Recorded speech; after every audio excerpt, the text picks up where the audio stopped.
Hi, my name is Sam Led, and welcome to The Fearless Now. This is for you, and you in the nosebleed seats, if you're looking for an easier way to approach anxiety, stress, and unhealthy habits from the inside out. There's no techniques and no strategies, so sit back, relax, and let me be your peace of mind Uber driver, here on The Fearless Now. Hello, everybody. This is Sam Led of the Fearless Now podcast, and I have a really special guest today. I was on her show, April? May? It's been a while, yeah. Yes.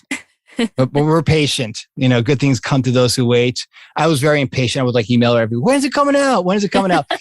But Emily Davis has this wonderful podcast that I fell in love with. And I just, I urge you to go listen. It's really something special, and we can all relate to it. It's called the Wandering Mind Podcast. And Emily is here with me today. She is in Lexington, Kentucky? No. Close. Louisville. How do you say it? Oh, us Louisvillians say Louisville. But Louisville. Most people say Louisville. I say Louisville. Yeah. It's like when people come visit me in Santa Barbara, California, there's a town called Ojai. It's like this mystical town, you know, hippy dippy town. And people from back east called OJ. Wow. Like, I heard OJ was really, really cool. I'm like, you mean you going on a tour of Brentwood and the OJ compound? I'm like, no, OJ. I'm like, do you mean Ojai? Yeah. So. Oh, that's funny. Yeah. So Louisville is the same thing. So I wanted to begin our chat today with reading something that really affected me.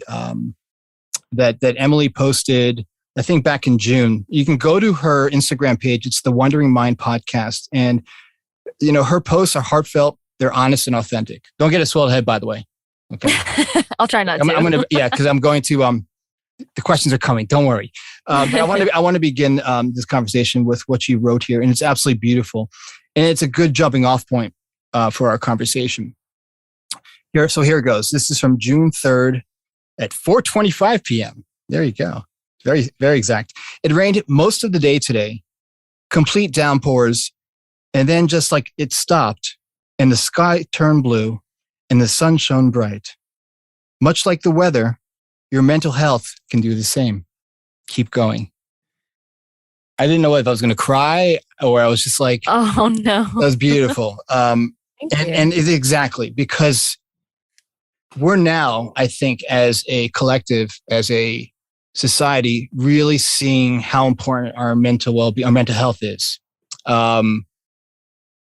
And you and I, because like a lot of people out there, have had our own unique experiences and unfortunate things going on with mental health, for better or for worse, in our own daily lives. So I kind of want to, if you could point the audience in a direction of like, I get what you're doing and it's brilliant, but I want people to come listen to you. I want people to subscribe. I want people to really get into your work, because I see a future here for you as a podcaster and as a mental health advocate. So thank you. Yeah. So I kind of, what was like the impetus for all this? Where did you was it one day, you know, be like, you know, I want to start a podcast and change lives and, you know, wear some cool headphones and, you know, buy an expensive mic and smile and. Yeah, it didn't start out quite like that, but that's where I'm at now. It kind of did. I think it all started when I had almost like an aha moment with my mental health. I had just gotten out of a pretty tumultuous breakup with a 5-year relationship. And right before the relationship ended, I began to notice my impact on that negative aspect of the relationship and how I could better myself. And so in an attempt to save the relationship, which we've usually cannot be. Yeah, I guess we have. Yeah. I decided to kick it into high gear and start working on myself. And it truly saved my life. I mean, it didn't work out the way that I had originally intended for it to, but it worked out even better. So I started working out. I started finding hobbies. I started going to therapy, all the things that made me feel so much better and like I had a purpose again, because that relationship was so draining at the time and I completely lost my identity. So once the relationship ended, I kind of fell back a couple steps, as most folks probably would. But I noticed that I was able to bounce back a lot faster than had I not started to focus more on myself and bettering my mental health. And I finally got to a place where I was feeling so incredibly good mentally. And I had never felt like that before. I felt clear-headed. I felt motivated. I was inspired. And at the time, I was listening to quite a few podcasts. So I was listening to one in particular, which is the Rachel Hollis podcast. And I was just very inspired. And I was like, wow, if she can get on here and uplift folks and talk about her truth and share information, I think I should do that, because I was just feeling so incredibly inspired in the moment. I was like, if I can do this, if I can get to this headspace, I want to let other people know that they can do it too, because I know so many other folks struggle. And had I had a podcast like this, or had I known about mental health podcasts before, it would have been a game changer for me, especially in high school. And so that's kind of where the idea began. And I think I sat on this idea and went over it in my head for a while before I actually bit the bullet and just went with it. I think I had 2 co-hosts signed up with me. We were going to do yeah, 2. There was be 3 of us. It was wow. You were in it to win it. I was in it. And honestly, it wasn't going to be mainly mental health in the beginning, but that's kind of what it involved too. Right. It always, yeah. I love what you said there, because I think I can relate personally to when I got divorced, when I was going through I really found Sam again, and he was always there. The essence of me was always there, but we get lost in this very loud voice, this noisy brain of ours that we create meaning around thought. We create meaning around our breakups and our whatever it is that we think is a disaster, and that our life is not doing all the things we want it to do. But when we let go of the controls and we see that our true nature, the essence of who we are, is well-being, is love, is good. I mean, that's who we are. And you and I have talked about this, and the understanding of the 3 principles and blah, blah, blah, blah. That we have this intelligence within us. If we pay attention to it more, we just get distracted by the Las Vegas casino and the lights of all the drama going in our head. Cause who doesn't love a good drama? I mean, right. That's why soap operas are still around.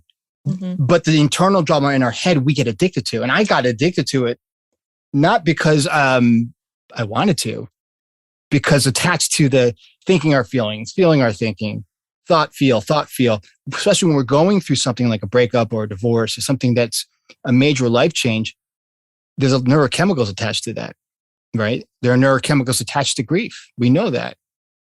And then we're dealing with our own chemistry set, right? Like that the equipment that came with us at birth, we're all a little defective from the factory, but we do have something pre-installed. Is that when we settle, when our thinking settles, we're beautiful. We're perfect. We just don't pay attention to that piece, because we are, from birth until we become adults, we are, unfortunately, I think, taught to use the equipment wrong. What I mean by equipment is how the mind works, really works. That we have thought and thinking that moves through us all day long. We have, thunderstorm thoughts and little puffy cloud thoughts. We're the sky and thoughts are the clouds. And I think the podcast for you, and for a lot of us that love your podcast, and also love, doing a podcast that kind of centers around mental health and helping people that are stuck in going through hard times, is that we got to see for ourselves that it's not real. you had a peek of that. You're seeing it. You see it every day. And that's why you're here talking to me. That's why you have a brilliant podcast. Because we forget though, right? And it's fun. It's funny. It's like, what was that movie with Jim Carrey where he could like, there was like this surgery or therapy where they would give him permanent memory loss so he wouldn't remember his breakup. Yeah, with Kate Winslet, right? Yeah, Kate Winslet. Yeah. Spotless Mind. I know exactly what you're talking about, but I can't think of what it's called. So he went to the doctor. Yeah. Mm-hmm. He went to the doctor and they erased his memory so he wouldn't grieve. Erase the trauma. Mm-hmm. Erase the trauma. Well, that's kind of, we don't even need to do that because we see our well-being all day long. We see what we're capable of. Like you saw that you didn't just begin working on yourself. You know, your spirit, who you are, was winking at you. It was like, you know, flirting with you. Say, hey, Emily, remember me? Yeah, exactly. That's kind of what it felt like. If it hadn't done that, it would have been either one extreme or the other. It was like either give up completely or listen to this intuition and that's telling you to just keep going and fight for yourself. And so that's what I chose to do in that moment. And I'm glad you did because we're talking right now. Yeah. I just finished listening to, and I wrote it down because, you know, I always have ADD moments and I always forget. It was the episode, where was it? I wrote it down. It was about the young woman who was finally confronted her drinking. Oh my gosh. I forgot her name. I'm sorry. Forgive me. Samantha Perkins. There was a few about drinking. Or Virginia Boone. Okay, here it is. Samantha Perkins. Yeah, I'm just bringing it up right here. Wait, do I have it? Yeah. So I just finished listening to that episode. And one thing that really came up with me is how, you know, I don't know what your relationship is with her, but even if you knew her, it's so amazing. Like, that's why I'm saying you're born for this kind of work, is that you relate to people. You relate to, especially your guests, so easily. And you really kind of connect with them. And that's not everyone can do that. Either you have that gift or you don't.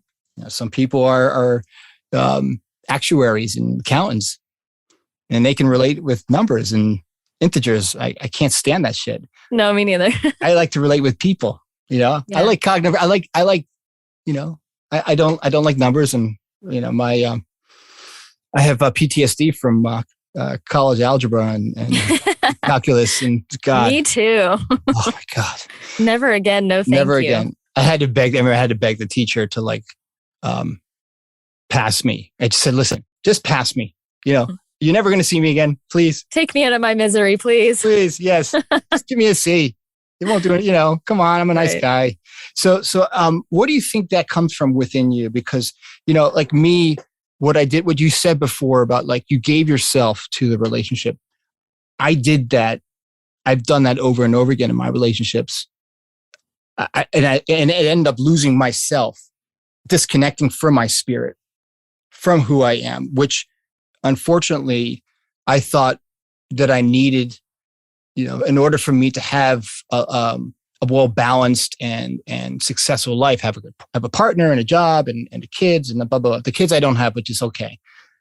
How do you do that? Like, how do you relate to others? Where is it coming from? Like, because I lost it. I thought I'd never get it back. And because I thought I would never be able to fall in love again, which I did. I fell in love again. I thought, you know, where do you get that from? Well, I get it from my life experiences. And more recently, I get it from putting in more work every single day on myself. Well, what do you mean by putting in work?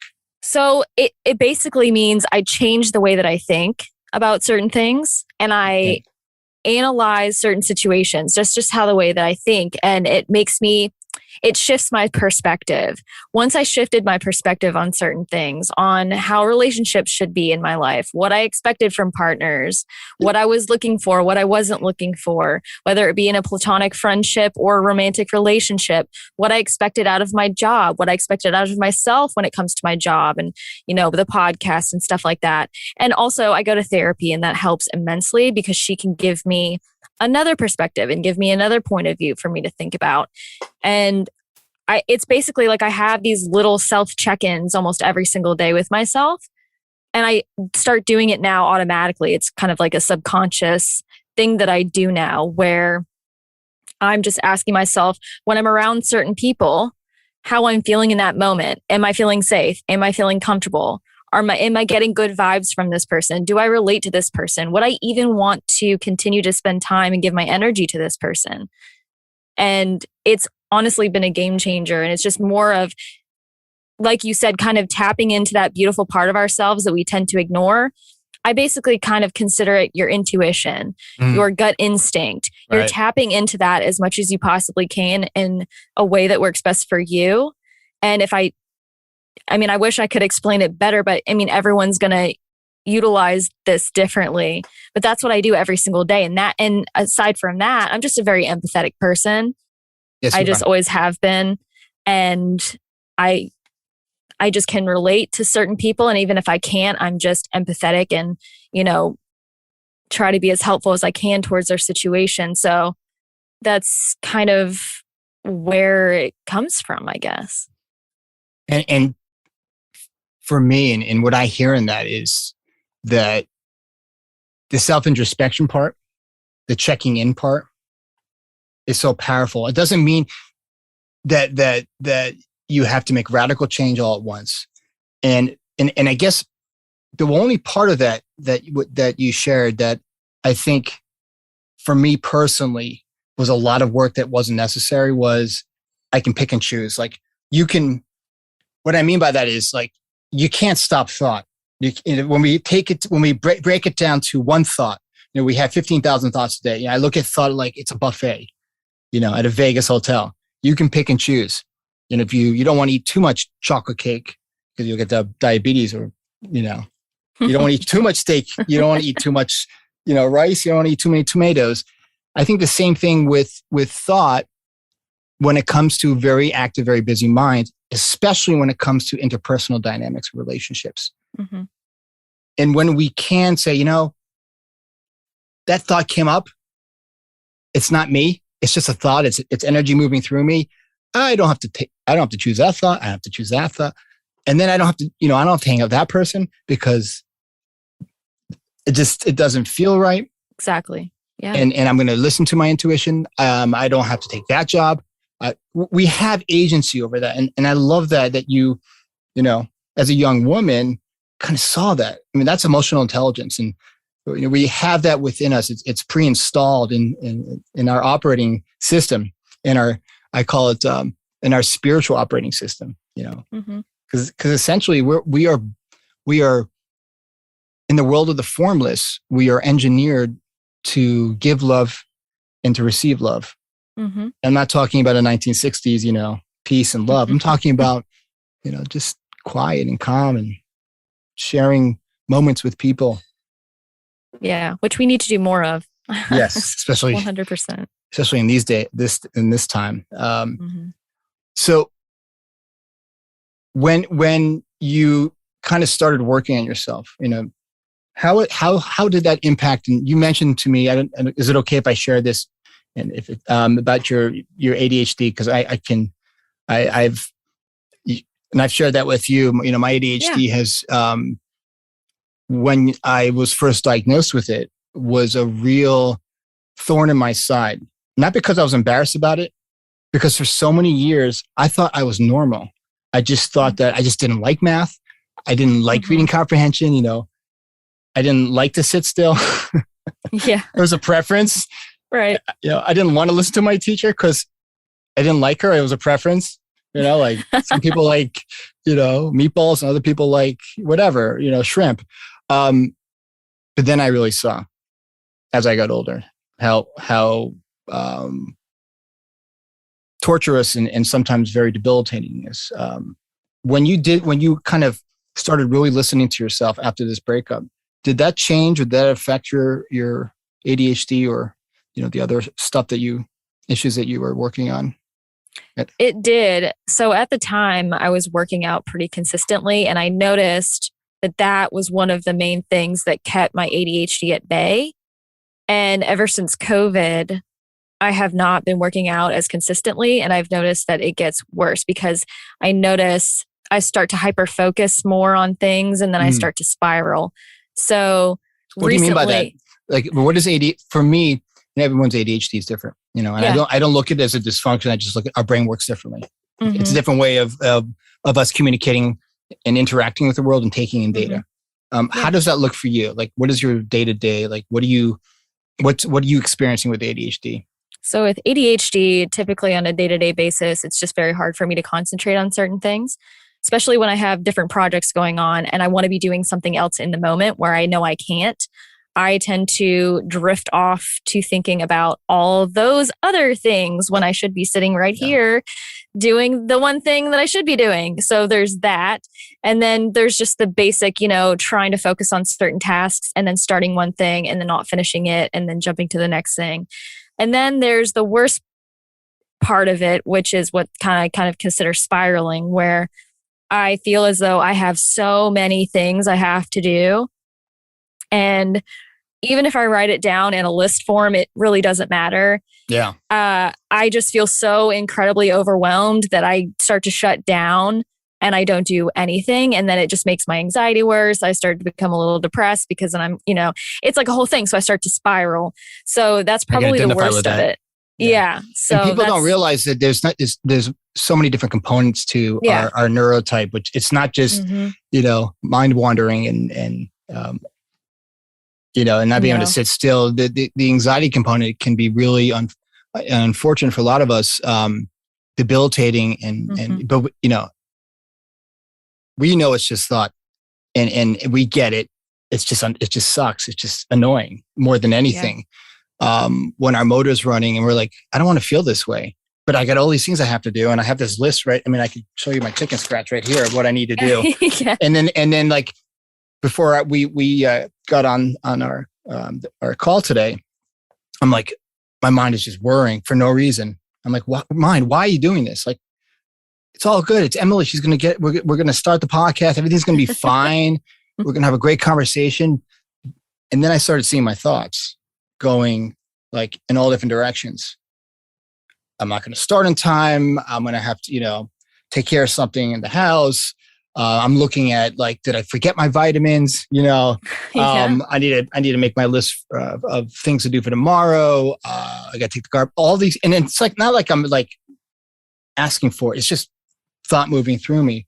And so when you started doing this podcast and when you really started, because of COVID, you can't exercise. Do you think that for you, because for me, my ADHD it's not a function of how dysfunctional I am when I am caught up. I look at it as when I am distracted, I can see my thinking. And then I can see it. You know what? I don't want that thought. And I don't want that thought, even though my brain's telling me to go there. I want to just stay right here. And I would literally, if I can't take my mind off that thought, I'll just literally just sit here until my brain settles down. Yeah. What techniques have you used? Or, I don't know. So recently I have a good example because I've been feeling super overwhelmed actually with my podcast as of late. I feel like there's so good though. It's so good. Thank Emily, you. I would tell it seriously, you wouldn't be on here if it was, it's a brilliant podcast and it's so heartfelt. Thank you. I appreciate it. I feel like there's so many other things on the back end that I want to be doing. And so for a long time, it's kind of been bogging me down and holding me back a little bit from going a little bit more in on the podcast and branding. So I pinpointed that almost immediately. And even though I've been procrastinating, and that's another thing that my ADHD triggers is procrastination. It's one of the top two. I'm a member of the same procrastination union. Yeah. I get it. Oh man. It sucks. It's awful. But I have come to terms with what is bothering me. And I've come up with a solution. So the solution is I'm taking kind of a little bit of a break from doing too much regarding the show for right now. And I'm going to dedicate specific time to sit down with no distractions in a room that is not my apartment and do all the things that I know have been in my head and on my list so that once those things are completed, my ADHD and everything else will just kind of subside, because the things that were bothering me that I was worrying about will be taken care of. And I know that once I set myself up for success in that form, everything else will kind of just move a little bit more smoothly. So it's kind of pushing yourself, not necessarily in the moment of when you're struggling, but after the fact, and coming up with that solution and just doing the thing. I love that. And it really will be a game changer for you. And I do something very similar to that. I call it brain dump, and I had a scheduled brain dump, and because I've been traveling a lot, cross country, visiting family and stuff in the past couple of months. It's been hard because for someone like my neurotype is a little different. Every person that has ADHD has a different type of it. It's not like, we're all pre-programmed the same way, but I, when I'm not grounded, I see my mind going off into the ethers a lot more. What I mean by grounded is when I don't have, everything I need to be focused in the moment. Now, that's all thought too. And I'm creating meaning, right? It's all made up. But for me, I need routine. For me, I need ritual. And again, no, I really don't. Because that's another thing that I'm making up. Right? But what I think is the brain dump is great for is it reduces the need to do it right now. For me, that's in the past, that's been really difficult. Like I would miss dinner. I'd be up to like 2 o'clock in the morning, like trying to perfect the stuff for social media and editing. And oh my God. And then I'm exhausted the next day and I can't function at work with clients and stuff. But I think for those listening right now that are hearing really on a ground level what ADHD is like, it's different for everybody, would you say? I mean, there's some key features of it. But I think, because ADHD in a lot of folks, it's been misdiagnosed. Oh, I was misdiagnosed for decades. And that's another special torture. Yeah, it's more commonly misdiagnosed in women too. Yes. Because like you said, it kind of shows up differently in everyone. There's like the simplistic, basic things that kind of show up in everyone, but it's more complicated than that.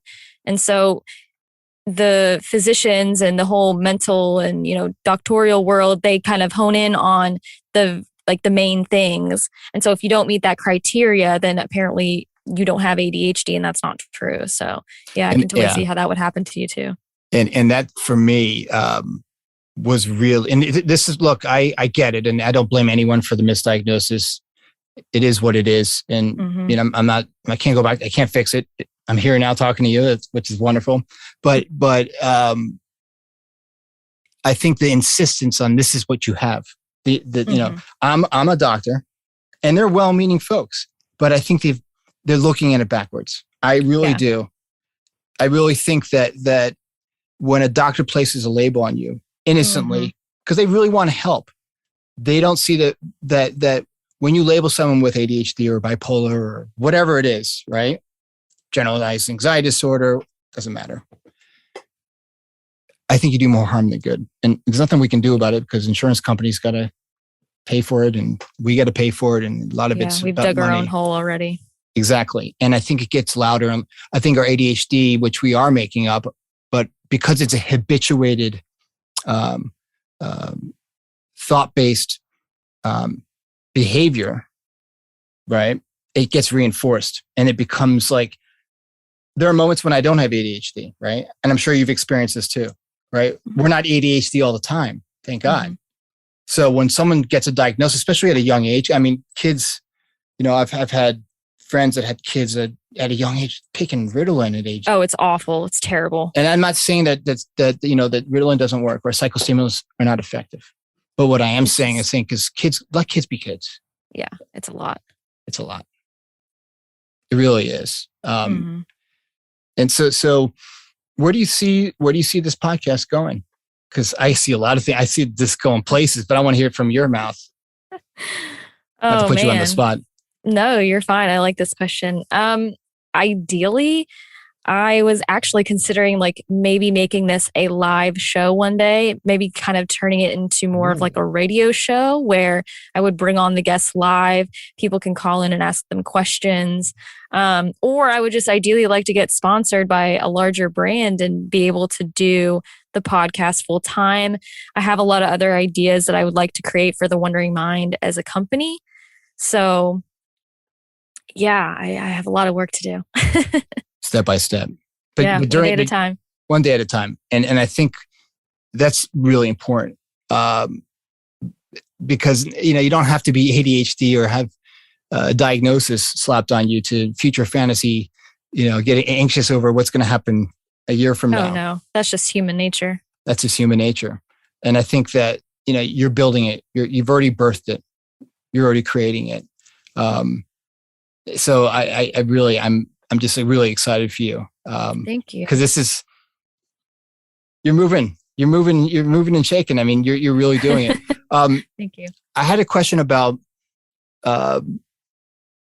your skills when it comes to podcasting. And do you use a lot of what you are sharing with an audience in terms of your ability to really relate and be present with people with your day job?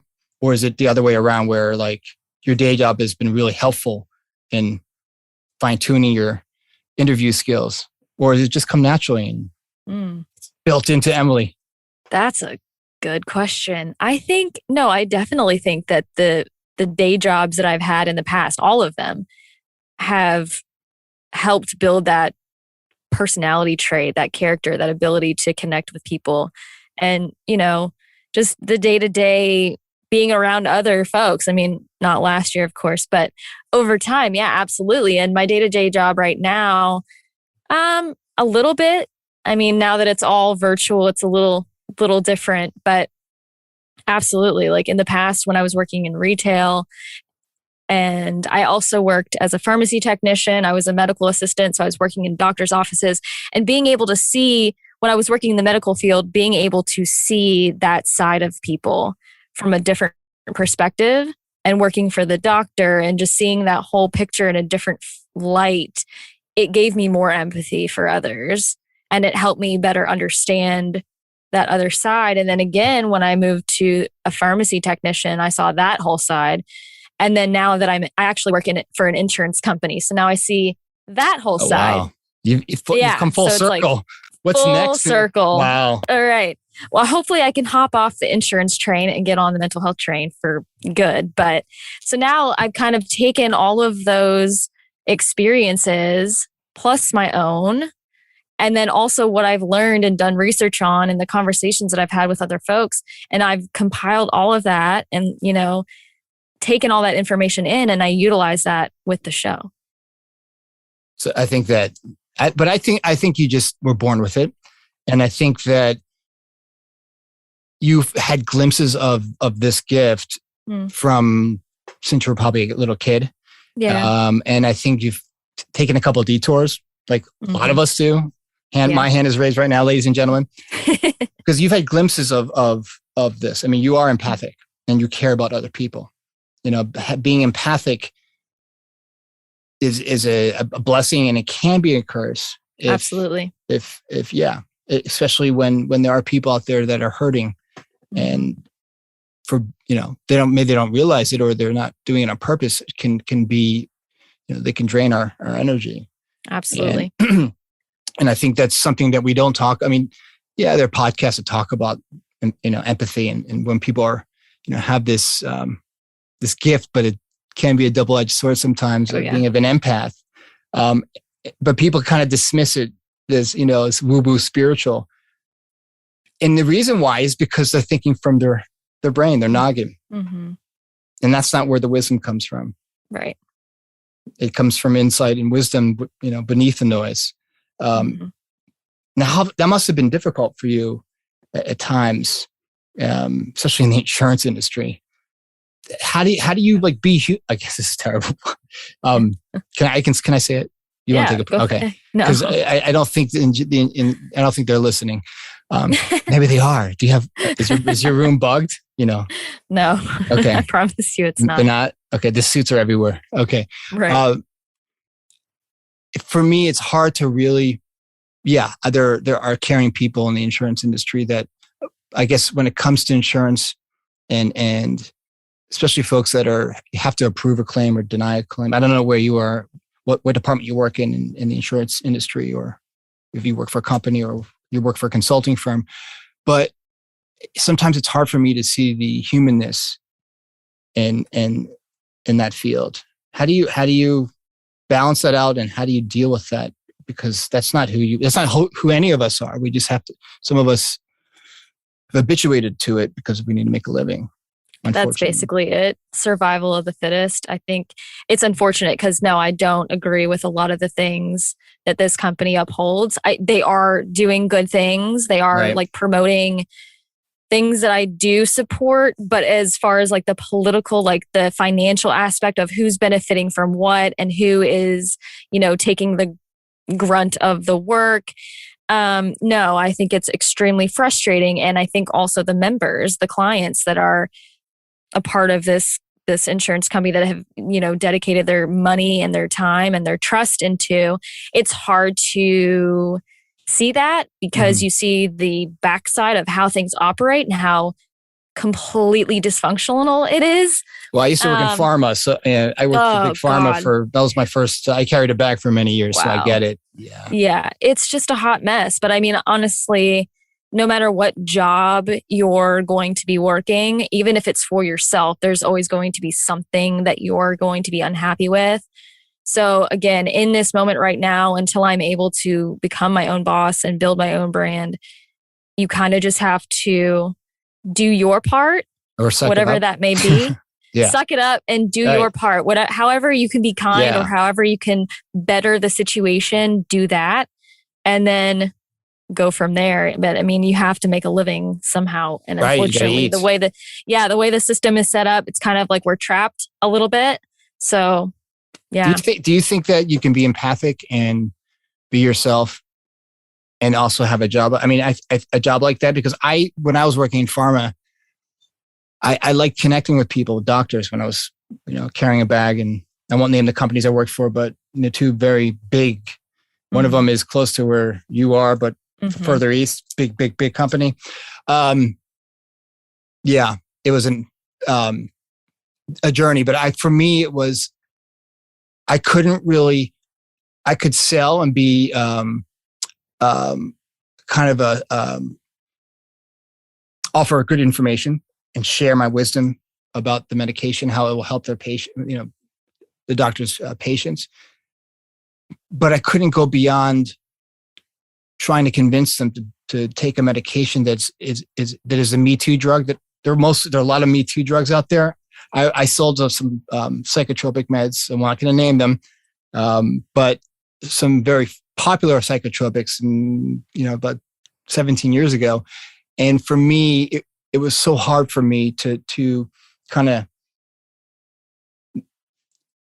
not to lie about it, basically. And to show studies 100%. That are skewed. And that for me was, you got to eat, you got to make a living. And I think that's especially for empaths, sales can be tough. Yeah, it is tough. That's why I am no longer a salesperson. I used to work in retail, and there was like this, it's not as intense as your situation. I wouldn't be able to do that mentally.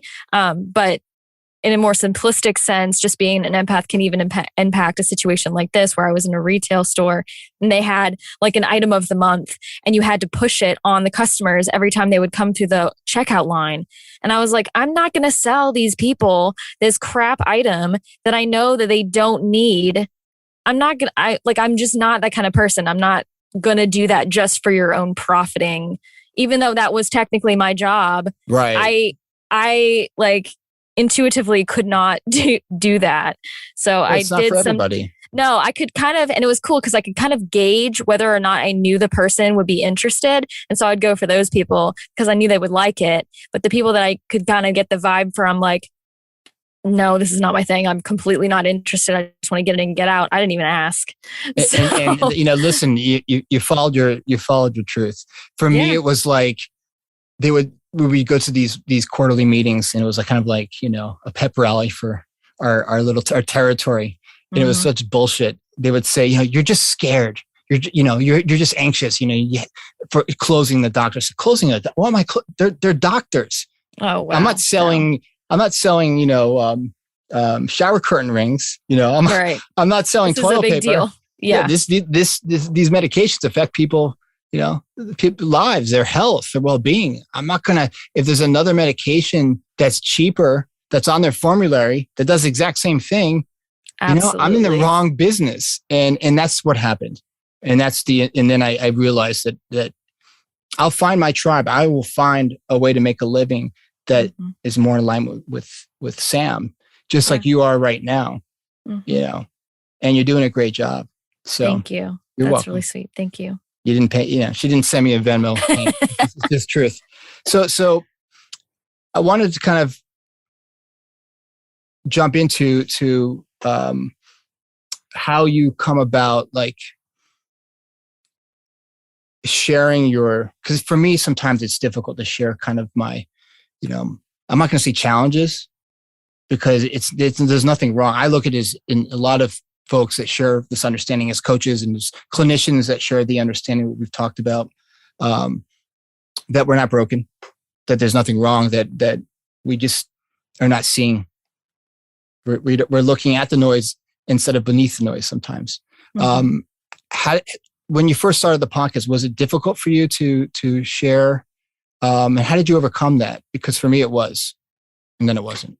Yeah, no, I've done a handful of solo episodes, and the first episode I've recorded was obviously a solo episode, and I kind of just poured my heart out and explained why I started, and I went into more detail about what I struggle with. And it was really difficult, but after I stopped recording, it felt so liberating to just get it out there. Yeah. And it kind of fueled my fire, and I wanted to record more. However, I will admit, this is the ebbs and flows of life as it comes. I am a little hesitant at the moment to record any more solo episodes. I've kind of gotten used to doing the interviews and relying on the other folks to share their truth, so I could kind of like tell mine, weave it in with their story. So it's still a struggle for me.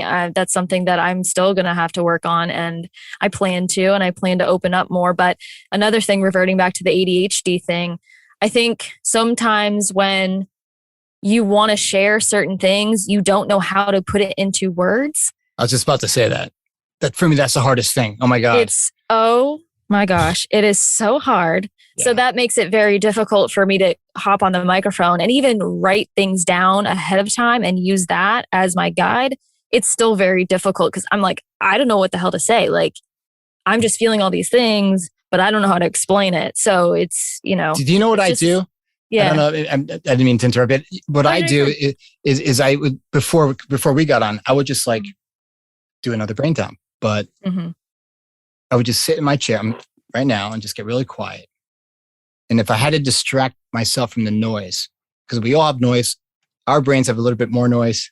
It's in Technicolor, right? It's in Dolby Digital. Yes. It's got, it's like being in it's like arena rock, high resolution. It's 1080, what is it? I don't know. There's all these, exactly. If it's in 3D, it's IMAX. It can be. IMAX. Yes. And it's great, it's great if you're Elon Musk and you're creating and you're an engineer and you can, but some of us, we're not Elon Musk because that's our journey. And so I just do another brain dump and just whatever comes out. And when I just finished listening to your episode with Samantha Perkins, and I just I got really quiet listening to you speak and your conversation with her and her journey, because it was so honest. And then I started really just getting quiet, and then I just started typing, and I just wrote, was listening to the episode with Samantha Perkins, and what what is best. So what I got, can I tell you what I wrote down and got? Yeah. From the episode, and what Samantha was really kind of pointing to. She was sharing her experience, ladies and gentlemen, and you all should go to The Wandering Mind and listen to the episode. It's brilliant because it's so real.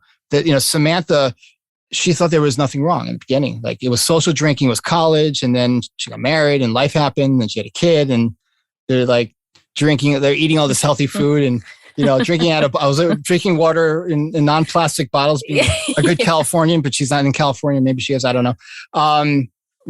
Living the holistic life, but then drinking and then drinking, this toxin. I think it's not good for you. Despite they say a glass of wine, I don't believe that. I think it's just toxic. It's not good for you. It can cause cancer. And so I started writing. So what I got was, what is best to do. There is no wrong way.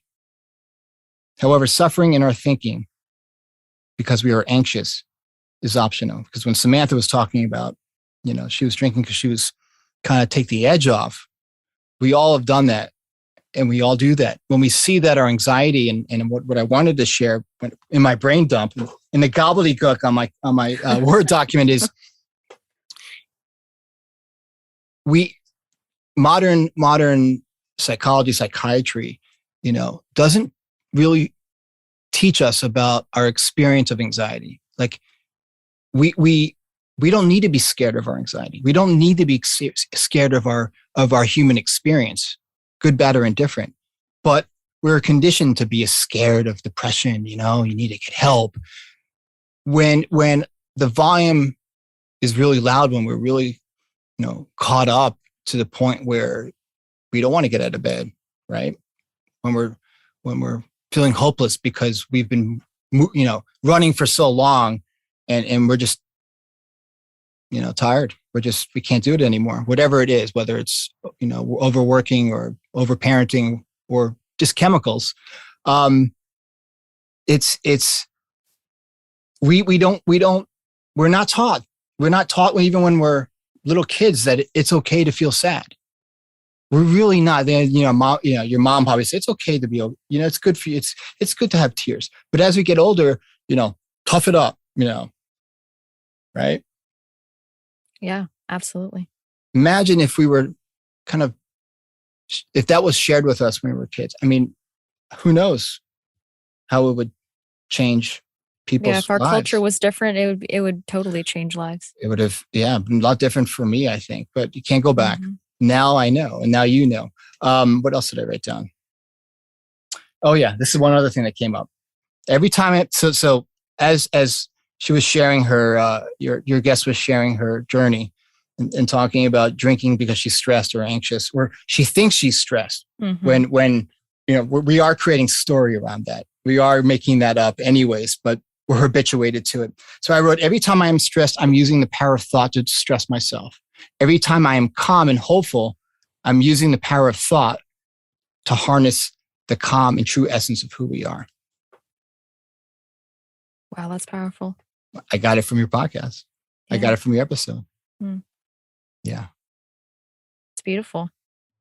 Well, I'm really just so happy that you came on tonight. And this was really fun. This was an absolute pleasure. Thank you so much for having me. Thank you for coming aboard, and you're doing the good work. And I just see it just getting bigger and bigger. I just see it evolving and evolving. I mean, it's a classy and well put together podcast, and you are a great interviewer. And again, ladies and gentlemen, she didn't have to pay me to say this. This podcast isn't sponsored by The Wandering Mind. And you create meaning around, you do create meaning in people's worlds when their worlds are upside down, when people are just lost temporarily. You're kind of repointing them back, which is refreshing in this day and age, especially in a podcast. There's a million podcasts out there, but it's refreshing to listen to it in your podcast. So thank you. Thank you for being and for doing the good work. Absolutely. Thank you for saying that. Again, I do accept Venmo, PayPal. I'm kidding. So what's next and not to put you on the spot, and then we're gonna wrap it up. But what is next for you in terms of in the fall? And again, I don't want to future fantasy and make you nuts about this. No, you're good. I do have something big planned. It's sort of related to the podcast. It's going to be sponsored by The Wandering Mind and a couple other mental health and just wellness organizations here in Louisville, Kentucky. So I actually came up with this idea a few months ago where I noticed that we in Louisville and probably many other states in the US, we've never experienced or had a mental health festival of any kind. That's brilliant.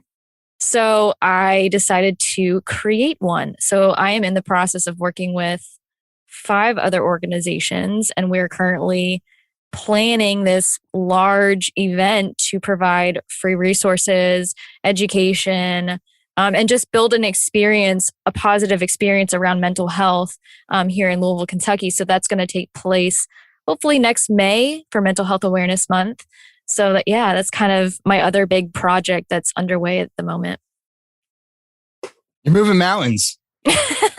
I'm just curious. Do you think that the public health and of course the mental health, public mental health system, I don't know what you would call it, in the southern states, and I'm not pigeonholing the southern states. Are they?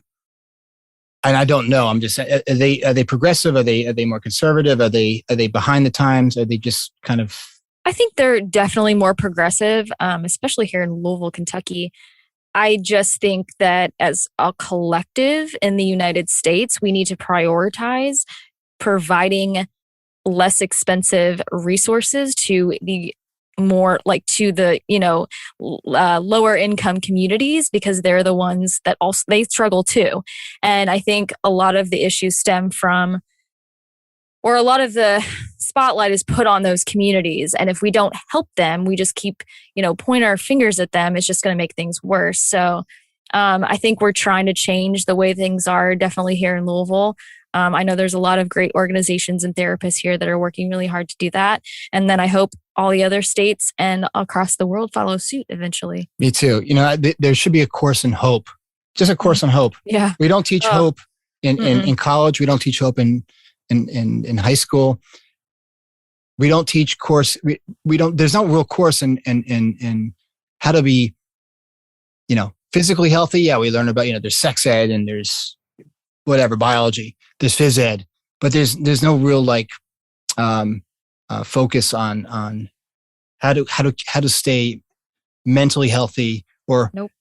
And it's so crazy. It doesn't make any sense. It doesn't. It's awful. We're so scared of our own noise. Think about that. Yeah. We are scared of our own experience. And that's not if you go back, thousands of years, it wasn't like that.